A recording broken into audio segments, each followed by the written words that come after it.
This channel does not promote any violent, harmful, or illegal activities. All content provided by this channel is meant for an educational purpose only. প্রচন্ড দ্রুত গতিতে পরিকাঠামোগত উন্নয়ন দেখেছে ভারত, সঙ্গে দ্রুত নগরায়ন দেখেছে আমাদের দেশ। আর এর মধ্যেই ভারতের কেবল ইন্ডাস্ট্রিজ বাড়ছে হু হু করে। আর দেশের পরিকাঠামোগত উন্নয়ন আর নগরায়নের কারণে অচিরাচরিত শক্তি ক্ষেত্রে বৃদ্ধি পেয়েছে বিশেষ ধরনের তারের চাহিদাও। আর দেশে সৌর বিদ্যুতের উৎপাদন বৃদ্ধির সঙ্গে সঙ্গে বেড়েছে উচ্চ মানসম্পন্ন তারের চাহিদা, যেখানে শক্তি ক্ষয় কম হয়। পূর্বাভাস বলছে ভারতের এই তারের মার্কেট 24 থেকে 29 অর্থবর্ষের মধ্যে বাৎসরিক গড়ে 11 থেকে 13% হারে বৃদ্ধি পাবে। আর একই সঙ্গে বৃদ্ধি পাবে এই ক্ষেত্রে রপ্তানিও। 2019 অর্থবর্ষে রপ্তানির হার 5% থেকে বেড়ে 2024 অর্থবর্ষে হয়েছিল 10%।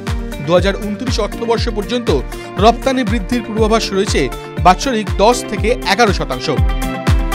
আন্তর্জাতিক ব্রোকারেজ সংস্থা গোল্ডম্যান স্যাক্স ভারতের বাজারের বর্তমান কারেকশনের কথা মাথায় রেখে বলছে, ভারতের কেবল ও তারের সেক্টর এই মুহূর্তে বিনিয়োগকারীদের একটা সুযোগ দিচ্ছে।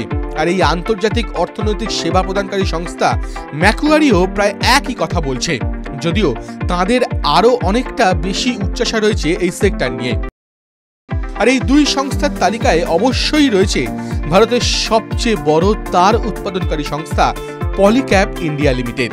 এই সংস্থা ভারতের অন্যতম দ্রুত এগিয়ে চলা এফএমসিজি সংস্থা। ভারতে তাদের মোট 28টি কারখানা রয়েছে, 29টি ওয়্যার হাউস, আর পৃথিবীর মোট 70টি দেশে তাদের উপস্থিতিও রয়েছে। Extra high voltage, high tension ও লো টেনশন তার, বাড়িতে ব্যবহৃত তার, স্টেনলেস স্টিলের তার প্রস্তুতকারক সংস্থা কেইআই ইন্ডাস্ট্রিজ রয়েছে পলিক্যাবের ঠিক পরেই। তারা দেশের বিভিন্ন সেক্টরে নানা রকমের তারের চাহিদা মেটায়। এর মধ্যে রয়েছে রিয়েল এস্টেট, বিভিন্ন কারখানা, power plant, steel plant, refinery, transport ও এনার্জি সেক্টর। তারা দেশের মোট 8টি কারখানায় তাদের চাহিদা অনুযায়ী তার তৈরি করে। যদিও এই সংস্থা নিয়ে খুব বেশি উৎসাহ দেখায়নি আন্তর্জাতিক ব্রোকারেজ ফার্ম গোল্ডম্যান স্যাক্স।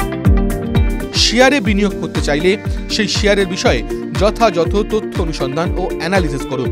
এই ভিডিও শুধুমাত্র শিক্ষাগত উদ্দেশ্যে। TV9 বাংলা বিনিয়োগের কোনো উপদেশ দেয় না।